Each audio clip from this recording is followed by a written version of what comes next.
Kalau dia nggak pernah berubah jadi manusia, dia tidak akan pernah merasakan susahnya kita, sakitnya kita. Karena Tuhan tidak pernah sakit, karena Tuhan tidak pernah susah, karena Tuhan tidak pernah berkekurangan. Tapi karena cintanya dia sama kita, dia sengaja berubah menjadi manusia.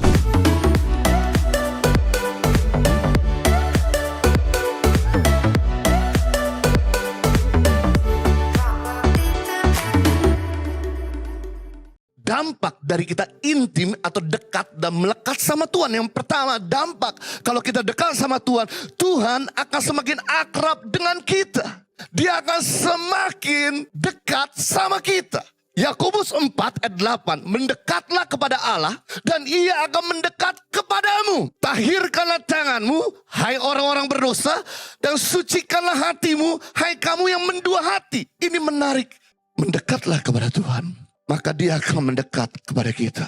Kayaknya Tuhan itu jual mahal sekali. Masa kita dulu yang suruh mendekat sama Tuhan, baru dia mau mendekat sama kita? Kayaknya Tuhan ini kayak cewek aja. Dimana laki-laki yang kejar perempuan, nggak mau perempuan yang kejar laki-laki. Bukan berarti Tuhan itu jual mahal, tapi Tuhan sedang mau lihat hati kita. Apakah hati kita ada niat untuk mencari dia? Apakah kita mencari dia kalau lagi ada kebutuhan? Atau memang kita mencari dia memang kerinduan kita? Ketahuilah bahwa Tuhan punya kerinduan yang lebih besar daripada Anda merindukan dia. Waktu Anda melangkah satu langkah mendekat kepada Tuhan, maka Tuhan akan melangkah 1000 mendekat kepada saudara. Waktu Anda punya niat untuk bangkit, maka Tuhan akan segera punya niat untuk mengangkat kamu. Ini kerinduan Tuhan. Dan kerinduan Tuhan tidak bisa diwakili dengan apapun. Dengan harta, dengan persembahan. Dia lebih suka sama kamu daripada harta kamu. Dia lebih suka sama kamu daripada gift kamu. Kebetulan di depan ini ada sebuah ilustrasi. Ini bukan sulap. Ikan tidak bisa hidup tanpa air. Sama dengan pohon tidak bisa hidup tanpa tanam. Demikian kita tidak bisa hidup tanpa hadirat Tuhan. Air bicara hadirat Tuhan. Ikan bicara kita. Makanya Tuhan pertama kali menempatkan manusia di Taman Eden agar dekat dengan Tuhan. Namun manusia jatuh di dalam dosa dan kehilangan kemuliaan Allah. Kata kehilangan kemuliaan Allah artinya kehilangan kualitasnya Tuhan.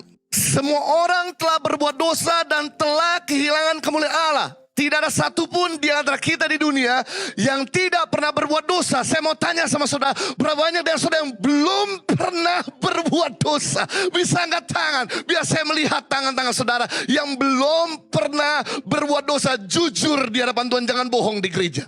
Semua kita telah berbuat dosa.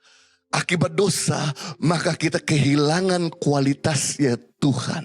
Dan ini saya buktikan bahwa Tuhan begitu mencintai saudara, bahwa Tuhan begitu sayang sama saudara, maka yang dilakukan sama Tuhan, maka yang dilakukan sama Tuhan, Dia yang adalah Tuhan berubah menjadi manusia agar dia bisa bergaul dengan saudara.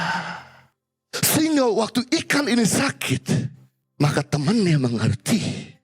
Ketika ikan ini sendirian, maka temannya bersahabat. Ketika ikan ini susah, maka temannya menghibur. Ketika ikan ini membutuhkan, temannya mencukupinya. Kerinduan Tuhan justru dia sengaja turun menjadi manusia supaya bisa bergaul sama kita. Kalau dia nggak pernah berubah jadi manusia, dia tidak akan pernah merasakan susahnya kita, sakitnya kita. Karena Tuhan tidak pernah sakit, karena Tuhan tidak pernah susah, karena Tuhan tidak pernah berkekurangan. Tapi karena cintanya dia sama kita, dia sengaja berubah menjadi manusia. Impact Community Indonesia mengadakan 4 kali ibadah onsite setiap hari Minggu. Pukul 9 waktu Indonesia Barat, pukul 11 waktu Indonesia Barat, pukul 13 waktu Indonesia Barat, dan pukul 15 waktu Indonesia Barat di MOI, Mall of Indonesia Kelapa Gading lantai P3. Ibadah pertama hingga ibadah ketiga disertai ibadah anak dan ibadah remaja. Pastikan kehadiran Anda.